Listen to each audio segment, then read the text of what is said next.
आज बसंत पंचमी की शुरुआत है, यानी कि वसंत ऋतु का प्रतीक का दिन। और सबसे बड़ी बात यह है कि आज मां सरस्वती की उपासना भी की जाती है।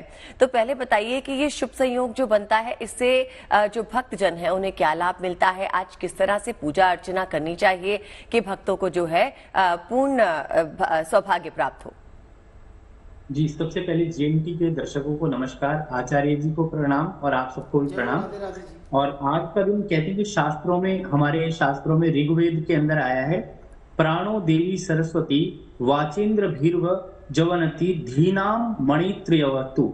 इसका अर्थ ये होता है कि हमारे जीवन में जो प्राण है वो माँ सरस्वती देने वाली है। तो आज का दिन विशेष करके क्या महत्वकारी है, वो भी इसके पीछे की भी आपको चीजें समझनी पड़ेगी, क्योंकि भगवान शिव और ब्रह्मा जी में वार्तालाप चल रहा था और उन्होंने कहा कि हमने जो है एक निर्माण तो कर लिया, एक हमने मनुष्य तो बना लिया, प्रकृति में जीव तो बना लिया, परंतु उसमें कुछ कमी रह गई। तो आज के दिन एक योनि निर्माण का भी जो है दिन माना गया है शास्त्रों के अंदर। तभी इस मंत्र का प्रयोग भी मैंने किया है, क्योंकि प्रकृति में सारी चीजें हैं, ब्रह्मांड में हर कुछ था, परंतु मानव जीव के पास योनि नहीं थी। तो भगवान ने जो है, ब्रह्मा जी ने जो है, शिव जी ने ब्रह्मा जी से कहा कि आपने जो कृति बनाई है वो कहीं ना कहीं थोड़ा सा कुछ something is missing in your life. मतलब हर आदमी के जीवन में कुछ ना कुछ मिस हो जाता है। तो इसलिए जो है भगवान ने कहा, तो इस वक्त जो है योनि की रचना की गई और उसमें जो है भगवान विष्णु की उपासना करके उनको बुलाया। भगवान विष्णु ने माँ दुर्गा की उपासना करी और दुर्गा की उपासना से जो है उनके अंश से जो है मां सरस्वती का जो है प्रादुर्भाव हुआ और भगवान विष्णु ने जो है ब्रह्मा जी को जो है सरस्वती मां को अर्पित कर दिया।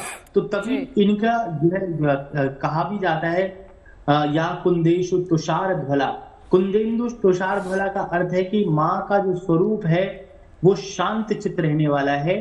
सरस्वती ज्ञान की देवी मानी गई है और शास्त्रों में आता है, या कुंदेशु तुषार हार धवला, या शुभ वस्त्रावृता, या वीणावर दंड मंडित करा, या श्वेत पद्मासना।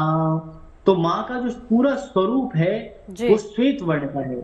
तो उनकी पूजा आज के दिन की जाती है और उनको जो है सरस्वती ज्ञान की देवी है, क्योंकि हमारे जीवन में जो ज्ञान की प्राप्ति होती है माँ सरस्वती की उपासना से होती है। पहला गुरु, जैसे मैंने बताया था, कि माँ होती है। जब इस संसार में जब बच्चा आता है तो पहले माँ बोलता है। क्यों? क्योंकि माँ जो शब्द है उसमें करुणामयी है। और सरस्वती की जब उपासना करते हैं, आराधना करते हैं, हमारे यहाँ संस्कार भी होता है कि अक्षर प्रारंभ संस्कार। जैसे आप खाना का अन्नपूर्णा संस्कार होता है, बच्चे को खिलाया जाता है, तो बोलने का शब्द और स्पर्श के भी संस्कार हमारे शास्त्रों में माने गए हैं। जब माँ प्रकट होती है तो एक शब्द जो है आता है उस वक्त उत्पन्न होते वक्त, और एक लहर सी आती है तो माँ उत्पन्न हो जाती है। जब हम सरस्वती की आराधना करते हैं, मंत्रों का प्रारंभ करते हैं, या देवी सर्वभूतेषु बुद्धि रूपेण संस्थिता, नमस्तस्यै नमस्तस्यै नमस्तस्यै नमो नमः। क्योंकि हमें बुद्धि देती है माँ सरस्वती।